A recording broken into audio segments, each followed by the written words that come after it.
The city of Cincinnati continues to mourn the loss of Reds Hall of Famer Pete Rose. Yeah, we're going to go back to our Courtney King live outside of Great American Ballpark. Yeah, where she's talking to the executive director of the Hall of Fame. Courtney?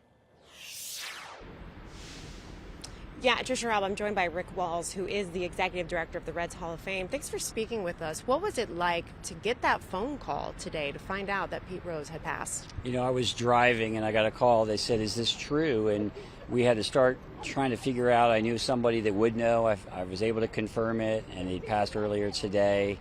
And it was one of those surprising moments that you're like, wait a minute, this is Pete Rose we're talking about, the icon, one of the greatest baseball players of the Reds, probably the most beloved Reds player, thinking about growing up in Cincinnati and what he meant to this town and how often he was around. It was tough. It was tough news, and still processing in many ways just a few hours after finding out. And, you know, coming down the ballpark, I think this is the right place to be. It feels right.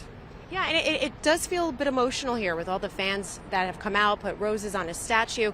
I want to know, though, what was it like working with him? Because you probably got to know him a little bit better than the average Cincinnatian. So what was it like to spend time with him and get to know the man?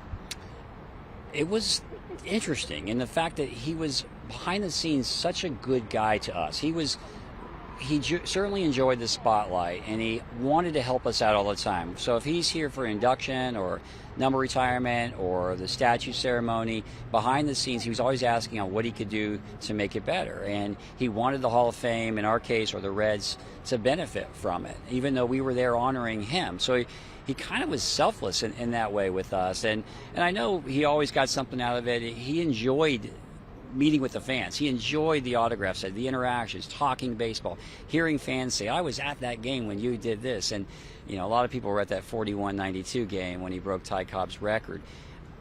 Hearing him talk about those stories and remembering the time he gave us a hug after he was inducted, you know, that's something Pete Rose doesn't do, right? You wouldn't think, but he really genuinely appreciated the effort that people put forth to honor him.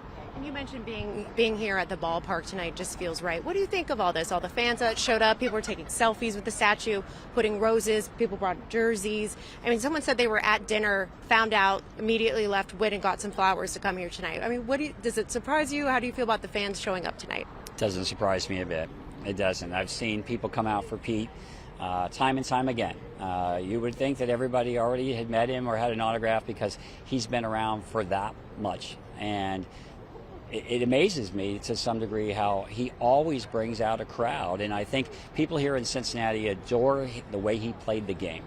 And that adulation that we have for what he meant to this club at the height of our history, winning back-to-back championships, and that whole team. And he's one of many players on that team, but he was captain that one year. 75, they won the World Series. He was World Series MVP. Of course, they win it the following year.